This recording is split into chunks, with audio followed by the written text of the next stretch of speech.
এনবিআরের রাজস্ব আদায় যখন দক্ষিণ এশিয়ার তলানিতে, তখন বিশাল রাজস্ব আদায়ের পরিকল্পনা করা হচ্ছে আগামী অর্থ বছরে।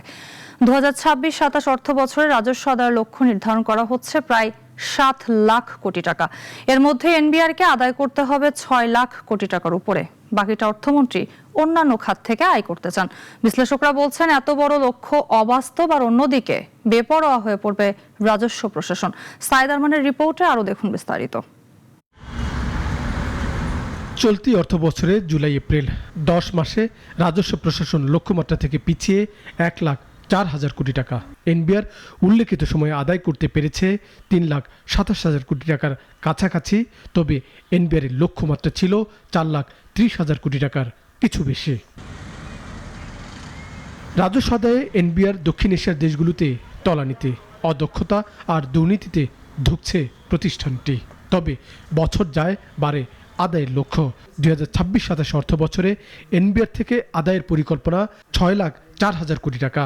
অবাস্তব বলছেন বিশ্লেষকরা। যখন স্বাভাবিক অবস্থা ছিল, ইকোনমিতে গ্রোথ ভালো ছিল, ইনফ্লেশন কম ছিল, বাণিজ্য খাতে তেমন কোনো বড় ধরনের জটিলতা ছিল না, সেই ধরনের সময়েও রাজস্ব আদায় আমাদের যতটা যে ধরনের লক্ষ্য আমরা প্রতি বছর দেখেছি, সেই তুলনায় কিন্তু অর্জনগুলি বড় ধরনের একটা ব্যবধান ছিল।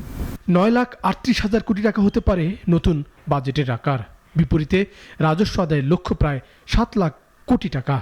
কর বাদে আয়ের লক্ষ্য হচ্ছে 66,000 কোটি টাকা। আর এনবিআরের বাইরের কর থেকে 25,000 কোটি টাকা আদায় করতে চায় নতুন অর্থমন্ত্রী। মানুষের ক্রয় ক্ষমতা কমে গেছে, জীবিকায় জোগাড় করতে পারছে না, ট্যাক্স দেবে কোত্থেকে? তো সেখানে আপনি যদি এই রাজস্ব আদায়ের টার্গেটটা 1,00,000-1.5 লক্ষ কোটি টাকা অতিরঞ্জিত থাকে, আপনি তো শুধু ঋণ করে, দেশি বিদেশি ঋণ এই দুটা করেও 9,30,000 কোটি টাকা বাজেট বাস্তবায়ন করতে পারবেন না। এদিকে স্থানীয় এবং বৈশ্বিক চাপে যখন ব্যবসার খরচ বাড়ছে, তখন রপ্তানিমুখী খাতকে নীতি সহায়তা দিতে চান না অর্থমন্ত্রী। উৎসে কর থাকতে পারে অপরিবর্তিত, যদিও ব্যবসায়ীরা এটি কমানোর দাবি করে আসছে কয়েক বছর ধরে। আমাদের দাবি থাকবে উচ্চ করটা কমায় আগে 0.5% যেটা, অথবা এর নিচে যদি করা যেত খুবই ভালো। তবে আমাদের দাবি 0.5% করা। যেহেতু উৎপাদন ব্যয় এখন অনেক বেশি, আপনি জানেন যে বিদ্যুতের দাম বাড়ছে, তারপরে তেলের দাম পুনরায় আবার বাড়ানো হয়েছে, সেক্ষেত্রে আমরা কিন্তু ভুক্তভোগী। বাজেটে ঘাটতি মেটাতে ব্যাংক ব্যবস্থা থেকে সরকার ঋণ করতে চায় আগামী অর্থ বছরে 1,12,000 কোটি টাকা, আর বিদেশি উৎস থেকে 1,16,000 কোটি টাকা ঋণের আশা।